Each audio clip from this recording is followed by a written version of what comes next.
न जाने कैसी नजर लगी जमाने की, अब वजह ही नहीं मिलती मुस्कुराने की। दोस्तों, कौन था वह राजा जिसको रावण भी टैक्स देता था? जी हाँ दोस्तों, यह कथा आपको अविश्वसनीय जरूर लगेगी, लेकिन आज हम पौराणिक इतिहास के उस गुप्त रहस्य को उजागर करने वाले हैं जिसे लाखों वर्षों से दबा दिया गया है, जिसे देवताओं ने भी छिपाने की कोशिश की, लेकिन दक्षिण भारत के प्राचीन ग्रंथों और लोक कथाओं में किसी न किसी रूप में इस छुपे सत्य को जीवित रखा गया है। यह कोई साधारण कथा नहीं, बल्कि रामायण के उस अंधेरे पक्ष की सच्चाई है जो शक्ति, विनम्रता और देव असुर संघर्ष की परिभाषा को चुनौती देती है। आज हम बात करेंगे उस महान राजा की जिसने तीनों लोगों को अपनी शक्ति और भक्ति से जीत लिया। उसने देवताओं को भी अपने चरणों में झुकने पर मजबूर किया और उसकी प्रजा में सुख समृद्धि का ऐसा साम्राज्य स्थापित किया कि स्वर्ग भी फीका पड़ गया। हाँ दोस्तों, हम बात कर रहे हैं उस राजा की जिसके नाम से इंद्र का सिंहासन कांपता था। लेकिन क्या आपने कभी सोचा कि रावण, जो खुद 10 सिरों वाला महाबली था, जिसने कुबेर की लंका छीन ली और देवताओं को पराजित किया, वह भी किसी को कर चुकाता था? क्या उसकी आंखों में वह अभिमान, वह क्रोध, वह तेज किसी बड़े रहस्य से उपजा था? क्या यह केवल उसके राक्षस वंश की विरासत थी, या उसके रक्त में कोई और सत्य बह रहा था? एक ऐसा सत्य जो पौराणिक ग्रंथों की गहराइयों में दबा दिया गया। आज हम उस प्रश्न को उठाएंगे जो शायद पहले कभी इतने स्पष्ट रूप में नहीं पूछा गया। कौन था वह राजा जिसको रावण भी टैक्स देता था? क्या असुरों के बीच एक और गुप्त संबंध था जो महाबली और रावण के बीच पनपे एक अनकहे गठबंधन से बुना गया था? क्या विष्णु ने वामन अवतार लेकर इस सत्य को पाताल में धकेल दिया? और क्या इंद्र ने सब जानते हुए भी मौन रहकर इस सत्य को स्वीकार किया, क्योंकि उस समय सत्य से अधिक स्वर्ग की रक्षा और राजनीति की आवश्यकता थी? दोस्तों, जब हम रामायण और पुराणों की कथाओं को गहराई से देखते हैं तो हर पात्र के पीछे एक अनकही कहानी छिपी होती है। लेकिन इस राजा की कहानी हमेशा अधूरी सी लगती है। ना तो उसके साम्राज्य की पूर्ण महिमा को कोई जान सका, ना ही उसके जीवन के पूर्ण सत्य को कोई समझ पाया। उसे केवल एक दानी राजा के रूप में याद किया गया जिसने 3 पग में सब कुछ दान कर दिया। लेकिन क्या एक राजा केवल अपनी उदारता से पूजनीय बनता है? क्या उसका साम्राज्य, उसकी शक्ति, उसका प्रभाव कोई मायने नहीं रखता? आज हम उस मौन को तोड़ेंगे, उस छिपे सत्य को उजागर करेंगे और पौराणिक इतिहास की उन परतों को खोलेंगे जिन्हें युगों तक दबाया गया। क्या आप जानते हैं कि रावण, जो खुद को तीनों लोगों का स्वामी मानता था, वह भी इस राजा के सामने झुकता था? क्या उसके 10 मुखों में छिपी वह अभिमान की ज्वाला किसी पुराने कर के बोझ से उपजी थी, या फिर यह एक ऐसा गठबंधन था जो असुरों की एकता को दर्शाता था? दोस्तों, क्या रावण वास्तव में खलनायक था या एक वफादार योद्धा जो अपने पूर्वज राजा को सम्मान देता था? क्या महाबली का साम्राज्य इतना विशाल था कि लंका भी उसके अधीन थी और टैक्स के रूप में रावण अपनी शक्ति का हिस्सा चुकाता था? यह प्रश्न आपके रातों की नींद उड़ा देंगे, लेकिन सत्य की खोज में हम आगे बढ़ेंगे महाराज जनक के पूर्वजों में से एक प्राचीन राजा की, जिनका नाम था राजा चक्रवीर। वे एक आदर्श शासक थे, प्रजापालक, न्यायप्रिय और पूर्णतः धर्मात्मा। उनका राज्य समृद्ध था, लेकिन वे कभी भी प्रजा से वसूले गए कर का एक अंश भी अपने व्यक्तिगत सुख के लिए उपयोग नहीं करते थे। सारा धन राज्य की उन्नति, प्रजा की भलाई और कल्याणकारी योजनाओं में ही लगाते थे।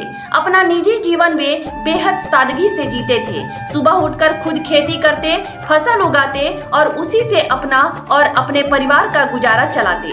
उनका स्वभाव किसी तपस्वी संत जैसा था। सादे वस्त्र, सादा भोजन और मन में हमेशा प्रजा की सेवा का भाव। लोग उन्हें प्रेम से याद करते थे क्योंकि वे कभी राजसी ठाट बाट में नहीं डूबे। एक दिन उनके नगर में एक भव्य उत्सव का आयोजन हुआ। पूरा शहर रंग बिरंगी रोशनी से जगमगाता रहा। घर घर में उत्साह था, संगीत की धुनें गूंज रही थी और लोग नाच गाने में मग्न थे। नगर की स्त्रियां विशेष रूप से सजी धजी थी। रेशमी साड़ियां, चमकदार आभूषण, मेहंदी से सजे हाथ और फूलों से गुथे बाल वे सभी उत्सव की खुशी में रानी के महल पहुंची, जहां रानी अपने कक्ष में बैठी हुई थी। लेकिन रानी का रूप देखकर सभी स्त्रियां हैरान रह गईं। रानी तो बिल्कुल सादे साधारण वस्त्रों में थी, ना कोई चमकदार साड़ी, ना कोई सोने की चांदी के गहने, ना कोई श्रृंगार। स्त्रियों ने आश्चर्य से रानी से पूछा, हे महारानी, आप तो इस विशाल राज्य की स्वामिनी हैं, हम सबकी मालकिन। आपके वस्त्र और आभूषण तो हम साधारण स्त्रियों से भी अधिक भव्य होने चाहिए, लेकिन यह क्या, आप इतने सादे कपड़ों में बैठी हैं, बिना किसी श्रृंगार या गहनों के। ऐसे उत्सव के अवसर पर तो हर कोई अपनी सुंदरता को निखारता है। क्या आपको पता नहीं कि आपकी गरिमा राज्य की गरिमा है? यह शब्द सुनकर रानी का मन उदास हो गया। वे चुपचाप मुस्कुरा कर रह गई, लेकिन अंदर से बहुत व्यथित हुई। शाम ढलते ही जब राजा चक्रवीर महल लौटे, अपनी खेती से थके हारे लेकिन संतुष्ट, तो रानी ने उन्हें सारी घटना विस्तार से बताई। आंसू भरी आंखों से बोली, महाराज, आज उत्सव में प्रजा की स्त्रियां मेरे पास आई। वे सभी इतनी सुंदर और सजी हुई थीं, चमकदार गहनों से लदी, रंग बिरंगे वस्त्रों में, और मैं इस राज्य की रानी होकर भी सादे कपड़ों में बैठी थी। उन्होंने मेरी काफी हंसी उड़ाई, मुझसे कहा कि रानी होकर भी मैं साधारण लग रही हूँ। मुझे सबके सामने बहुत शर्मिंदगी महसूस हुई। क्या हम ऐसा जीवन जीते रहेंगे जहाँ रानी की कोई गरिमा ही ना बचे? रानी की बात सुनकर राजा चक्रवीर गहन चिंतन में पड़ गए। उनका हृदय करुणा से भर आया। वे बोले, हे प्रिय, तुम्हारी भावनाएं सही हैं। मैं समझता हूँ कि तुम्हें यह सब सहना पड़ा, लेकिन जैसा कि तुम जानती हो, हम अपना निजी खर्च केवल अपनी खेती से चलाते हैं। उसमें जितना अनाज और धन पैदा होता है, उतना ही हमारे दैनिक जीवन में खर्च होता है। प्रजा का कर हम कभी अपने लिए नहीं छूते, क्योंकि वह पवित्र धन है, प्रजा की सेवा के लिए। अब बताओ, ऐसे में तुम्हारे लिए भव्य गहने और वस्त्र कैसे बनवाएं? फिर भी तुम्हारी खुशी हमारे लिए सर्वोपरि है। एक पति का कर्तव्य है कि वह अपनी पत्नी की हर इच्छा का सम्मान करे। मैं तुम्हारे लिए आभूषणों का प्रबंध अवश्य करूंगा, तुम बिल्कुल चिंता मत करो। इस प्रकार रानी को सांत्वना देकर राजा ने तुरंत एक विश्वसनीय सेवक को बुलाया। सेवक को गोपनीय निर्देश दिया। सेवक को गोपनीय निर्देश देते हुए बोले, तुम सीधे लंकापति रावण के दरबार में जाओ। वहां पहुंचकर उसे स्पष्ट रूप से कहना कि राजा चक्रवीर तुमसे कर की मांग कर रहे हैं। इस कर के रूप में सोना प्रदान करने की कृपा करें, ताकि हम अपनी रानी के लिए आभूषण बनवा सकें। सेवक ने आज्ञा का पालन किया और लंका पहुंचा। रावण के भव्य दरबार में जहां सोने की दीवारें चमक रही थीं और सेवक डर से कांपते थे, सेवक ने निर्भीक होकर राजा का संदेश सुनाया। यह सुनते ही रावण का चेहरा क्रोध से लाल हो गया, लेकिन पहले वह जोरदार अट्टहास किया। बोला, हाँ हाँ, देखो, इस संसार में मूर्खों की कोई कमी नहीं है। आज तक मैंने राजाओं से कर वसूला है, लेकिन कोई ऐसा मूर्ख पहली बार आया जो मुझसे लंकापति रावण से कर मांग रहा है। यह कैसी मूर्खता है? क्या वह नहीं जानता कि मेरे भय से तीनों लोग कांपता है? देवता मेरे गुलाम हैं और वह चक्रवीर नाम का राजा मुझसे सोना मांग रहा है। राजा चक्रवीर का सेवक शांत स्वर में बोला, हे लंकेश, यह कोई मूर्खता नहीं, यह कर आपको देना ही पड़ेगा। यदि स्वेच्छा से दे दें तो बेहतर होगा, अन्यथा परिणाम भुगतने पड़ेंगे। यह सुनकर रावण का खून खौल उठा। वह गरज कर बोला, अरे धूर्त, तुझे इतनी हिम्मत कैसे हुई मुझसे ऐसे बोलने की? शायद तू मेरी शक्ति के बारे में नहीं जानता। अगर अपनी जान की खैरियत चाहता है तो तुरंत यहाँ से चला जा, वरना तेरा अंत निकट है। सेवक चुपचाप लौट आया, लेकिन घटना यहीं समाप्त नहीं हुई।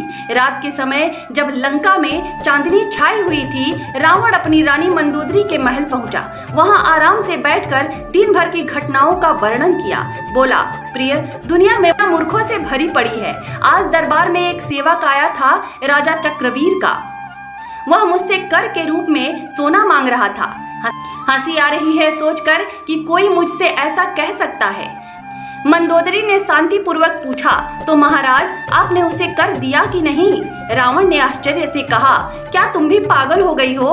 क्या तुम मुझे नहीं जानती? मैं रावण हूँ, लंकेश, दशानन रावण। मैं किसी को कर नहीं देता, बल्कि लोग मुझे कर देते हैं। मेरे महल में इंद्र पानी भरता है, पवन देव झाड़ू लगाते हैं, माता लक्ष्मी पीसना पीसती हैं और शनि देव उल्टा लटका हुआ है। ऐसे में कोई मुझसे कर मांगे मंदोदरी ने गंभीर होकर कहा, महाराज आप राजा चक्रवीर को नहीं जानते। मैं एक पतिव्रता नारी हूँ और अपने तपोबल से उनके बारे में सब जान चुकी हूँ। वे इतने धर्मात्मा हैं कि उनकी शक्ति असीम है। आपको जो मांगे वह कर के रूप में दे देना चाहिए था। आइए मैं आपको उनका प्रभाव दिखाती हूँ। फिर मंदोदरी रावण को महल की छत पर ले गई। सुबह का समय हो चुका था। सूरज की पहली किरणें फैल रही थी। वहाँ रोजाना की तरह मंदोदरी ने कबूतरों को दाना डाला। कबूतर उत्साह से दाना चुगने लगे। तब मंदोदरी ने कहा, तुम सबको लंकापति रावण की सौगंध है, यदि एक भी दाना चुगोगे तो। रावण की दुहाई देने पर भी कबूतर नहीं रुके, वे दाना चुगते रहे। फिर मंदोदरी ने राजा चक्रवीर की दुहाई दी। जैसे ही मंदोदरी ने राजा चक्रवीर की सौगंध कहा, सभी कबूतरों ने तुरंत दाना चुगना बंद कर दिया। लेकिन एक कबूतरी जो समुद्र पार से आई थी ने नहीं रोका। उसका सिर फट गया और वह वहीं मर गई। कारण स्पष्ट था, वह बाहरी थी इसलिए प्रभाव में नहीं आई, लेकिन उसकी अवज्ञा ने उसे मृत्यु दी। मंदोदरी ने कहा, देखा महाराज, यह है आपका प्रभाव और राजा चक्रवीर का प्रभाव। उनकी धर्म शक्ति इतनी प्रबल है कि जीव जंतु भी उनकी आज्ञा मानते हैं। रावण ने इनकार करते हुए कहा, हे मंदोदरी, क्या तुम मुझे मूर्ख समझती हो? यह तुम्हारी कोई माया या जादू का प्रभाव था। मैं तुम्हारी बात नहीं मानूंगा। इतना कहकर रावण क्रोधित होकर दरबार लौट गया। उसी समय राजा चक्रवीर का सेवक फिर दरबार पहुंचा और बोला, हे लंकेश रावण, क्या तुमने रात में विचार किया?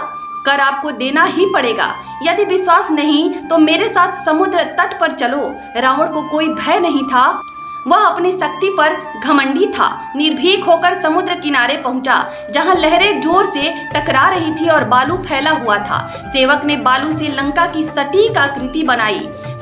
सोने की तरह चमकदार दीवारें, 4 भव्य द्वार, वैसी ही जैसा असली लंका। फिर रावण से पूछा, क्या तुम्हारी लंका ऐसी ही है? रावण ने प्रभावित होकर कहा, हाँ बिल्कुल ऐसी ही। तुम बड़े कुशल शिल्पकार हो, विश्वकर्मा भी तुम्हें देखकर ईर्ष्या करेंगे। सेवक ने मुस्कुराकर कहा, हे दशानन, अब ध्यान से देखो। इतना कहकर उसने राजा चक्रवीर की सौगंध लेकर बालू की बनी लंका के एक द्वार को हाथ से गिरा दिया। उसी पल असली लंका में एक द्वार धराशायी हो गया। भूकंप सा हिल गया पूरा शहर। सेवक ने चुनौती देते हुए कहा, रावण, अब कर देते हो या अभी हाथ मारकर तुम्हारी पूरी लंका को तहस नहस कर दूं। यह देख रावण का चेहरा पीला पड़ गया। वह बुरी तरह घबरा गया और डरते कांपते बोला, रुको, जो चाहो ले लो, जितना सोना चाहिए उतना ले जाओ, लेकिन यह बात किसी से मत कहना और तुरंत यहाँ से चले जाओ। दोस्तों, इस प्रकार रावण ने भयभीत होकर कर के रूप में ढेर सारा सोना और आभूषण दिए। सेवक वह सब लेकर राजा चक्रवीर के पास लौटा और राजा ने वह सोना रानी को सौंप दिया। बोले, प्रिय, अब जितने गहने बनवाने हैं बनवा लो। सोना देखकर रानी आश्चर्यचकित हुई और पूछा, महाराज, यह इतना सोना कहाँ से लाए? राजा ने मुस्कुराकर जवाब दिया, यह सब लंकापति रावण ने कर के रूप में भेजा है। यह सुनकर रानी को विश्वास नहीं हुआ। वे बोली, रावण जैसा महाबली भी कर दे दे, यह कैसे संभव हुआ? तब राजा ने सेवक से पूरी घटना सुनाई। रावण की प्रारंभिक हंसी, मंदोदरी की चेतावनी, कबूतरों का चमत्कार और समुद्र तट पर लंका का द्वार गिरना। सारी कहानी सुनकर रानी का मन पूरी तरह बदल गया। आभूषणों के प्रति उसका सारा मोह समाप्त हो गया। वो सोचने लगी, मेरे पति की इतनी महान शक्ति है कि रावण जैसा योद्धा भी उनके सामने नतमस्तक हो गया। मेरा असली गहना तो मेरे पति देव हैं। उनकी धर्मनिष्ठा, उनकी सादगी, मुझे सोने चांदी की क्या आवश्यकता? गहनों की शोभा तो पति की वजह से है। पति के बिना वे निरर्थक हैं। यदि मेरे पति का प्रभाव इतना है कि रावण भी भयभीत हो गया तो मुझे ऐसी विलासिता की कोई जरूरत नहीं। इतना कहकर रानी ने सारा सोना रावण को लौटा दिया। इस घटना से सिद्ध होता है कि जो व्यक्ति सत्य और धर्म का कठोरता से पालन करता है, उसके चरणों में तीनों लोग समर्पित रहते हैं। रावण जैसा शक्तिशाली भी क्या चीज है उसके सामने।